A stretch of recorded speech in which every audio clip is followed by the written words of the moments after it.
او دغه رنګه د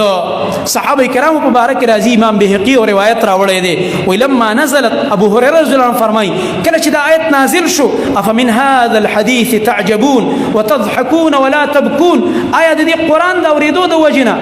دا قران کریم چې نازل شوی دی تاسو د قران ته تعجب کوئ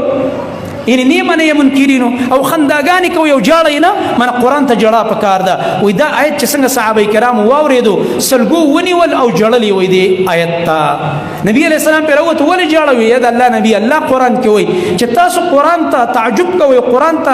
قران اوري او بیا خاندي او جړاګانی نه کوي موږ ځکه جاړو چې د الله رب العالمین په دې باندې عمل راشي الله رب العالمین د زورنی په تور ویلي چې بندا هر وخت دې په خپل خندا ده کلم تا ونه جړل او زما کتاب ته دې ونه جړل قران کریم ته دې ونه جړل په کار د چې موږ د الله رب العالمین کتاب دا په تدبر پنځه سيزونه دي د خپل زړه علاج په وکا یو پاغي کې ذکر کړی دی قراءه القرآن بالتدبر قران کریم په تدبر په سوچ فکر وایا څوک چې قران کریم کې سوچ کوي فکر کوي د زړه ډیر مزیدار کېږي او دویم وخلاء البطن چې خېټه دي کله خالی په روزه کې انسان ډیره تقوا تاسو تجربه وکړئ لګ د خلکو نه ځان لشه روزه کې کله خلکو سره د ګپونه لګول روزه دي خراب شو لګ ځان لشه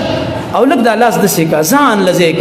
او دعا شروع ته قسم په الله د چا د خېټه خالی کنه دا زړه دومره صفا شوی ځکه دا ډیره ډوډۍ چې سړیو پرې اسی بډ رقیقه او بوج په جوړي زړه غافل کم انسان چې وګي دی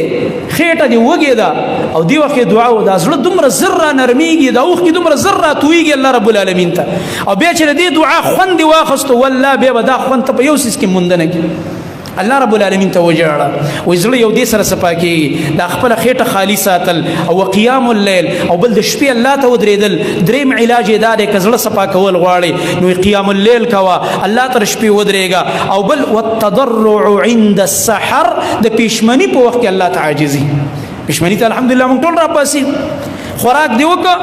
یا خوراک نه لګ مخ کې یا خوراک دیو کو فارغ شتا ته پتر سار پورې لاټه مشتا کوم قی او 2 رکعات وکا او لک سات کې نو 15 منټه دعا وکړې رمکا 15 منټه دعا د پښمنی وخت کې وکا تر دې خوند لګواله په دې وخت کې د زړه سمره نرميږي الله رب العالمین اسمان د دنیا ته نزول کړی دی आवाज کې بندا سغواړي چې درکم ګناه دې کړی بخنه غواړي چې ودی بخم ګناونه به دې پاک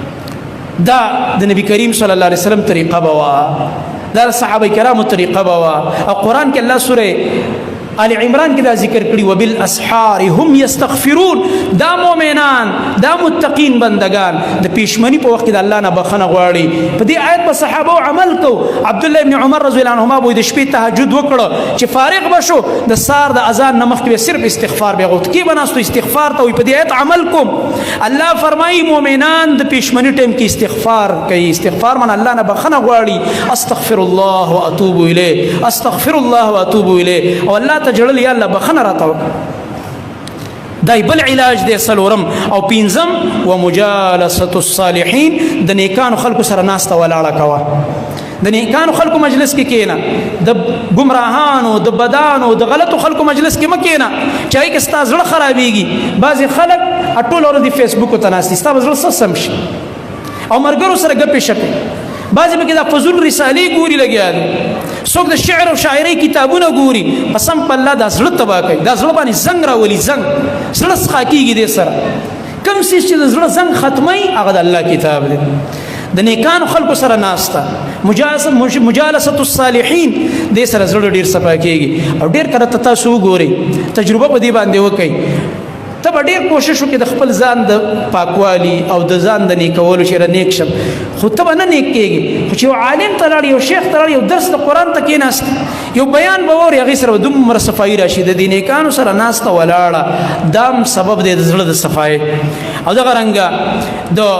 صحابه کرامو مبارک راضي امام بهقي او روایت راوړی دی ولما نزلت ابو هريره رضی الله عنه فرمای کله چې د آیت نازل شو افمن هذا الحديث تعجبون وتضحكون ولا تبكون آیا د دې قران د اوریدو د وجنه